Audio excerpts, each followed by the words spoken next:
pinadala nyo po. 2,000, 3,000, 3,040, 3 pesos. Mo yung pera mo. Yan. Magandang hapon guys. Muli po ako magbabalik dito sa bahay ni Tatay Francisco Paredes upang maibigay po natin ang tulong na pinapaabot po ng sponsor.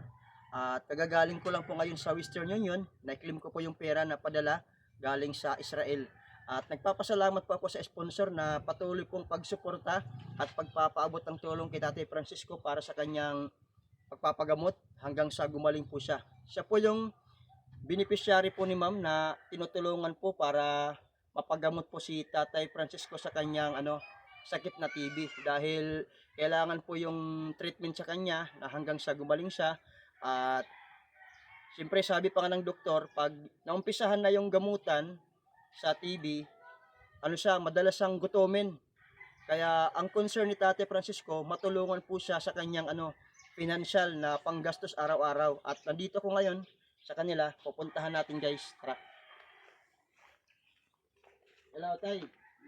Kamusta? Magandang hapon. Ha? Dito Atilia, dito ka Atilia.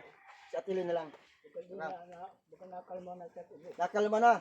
O dito si Atilia, siya po yung nag-aasikaso kay Tatay Francisco. Kita ko. Sa nag-aasikaso at nagbalik ako ngayon Atilia dahil meron pong pinapabot si Ma'am Che na tulong para kay Tatay. Dahil siya po ang nag-follow up sa akin na kumustahin at balikan ko si Tatay Francisco. Dahil ikaw po Tatay Francisco ang beneficiary po ni Ma'am Che na mabigyan po ng tulong. At sana hanggang sa paggaling mo matulungan po kayo ni Ma'am.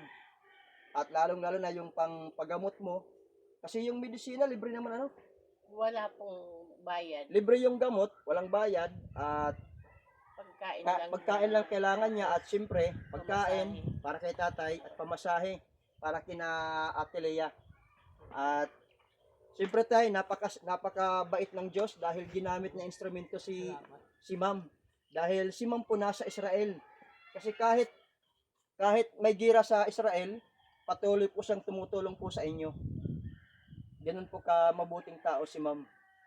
So, siya po yung nag-request sa akin na balikan ko si Tatay Francisco. Maraming salamat, Ma'am She, sa tulong niyo po. So, andito Ma'am, nandito na po yung 3,000. May butal pa yan eh. May coins. Dito sa bulsa ko yung coins. Ito. So, nandito po Ma'am yung pera po na pinadala nyo po. 3,040,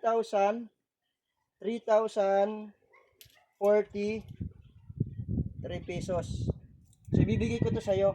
At, kasi bukas, bukas? Friday. Sa Friday, babalik ka sa ospital para magpa-check up ulit. So, ibibigay ko sa'yo, Tay. Pahawak ko, Tay.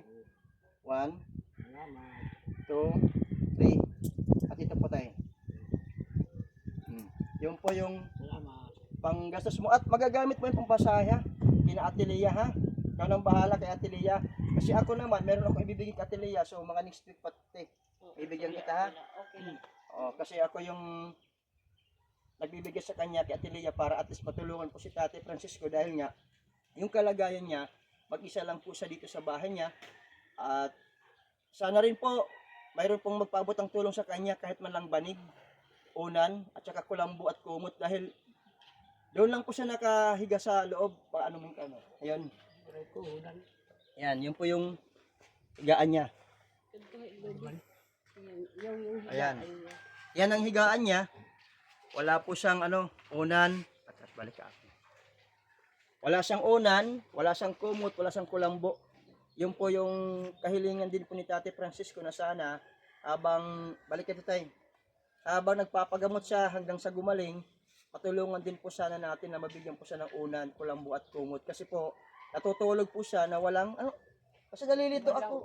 Wala siyang kulambo. Kulambo. Kasi nalilito Wala siyang kumot. Oo. Di yung iniisip ko kasi, nalilito ako sa kumot at kulambo. O yung musketero ba? Sa waray-waray, musketero. Nalilito ako doon. Kaya kulambo tawag niya, di ba? Kulambo. Oo, kulambo. Wala siyang kulambo. Kaya pag natulog siya, nilalamok po si Tatay Francisco. Kaya sana po, mabigyan po natin siya ng tulong.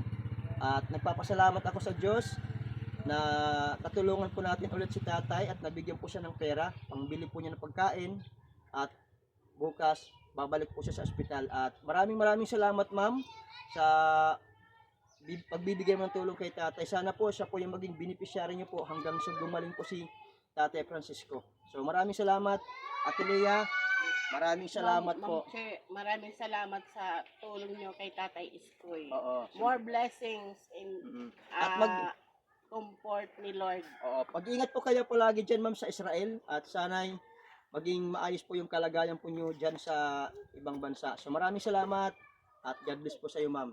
Tay, ano masasabi mo sa sponsor? Pasalamat ako na may ko binigyan natin pera sa ating panggastos. Pakita mo yung pera mo. Pakita mo, Tay. Ayan. Kita mo. Bulat-lat. Buklara. Buklara, ladlad mo. Ito po. Ayan. Thank you, Lord. Pakita mo yung pera mo. Yan. Ayan, 3,000. Ganun mo no. Ganun mo. Sugara ba iton? Sige na, okay na yan. Kinaklaro na. Sarado ba no? Sige. So, sige tayo ha. Tayo Iskoy, maraming salamat Ate Lea. Next week.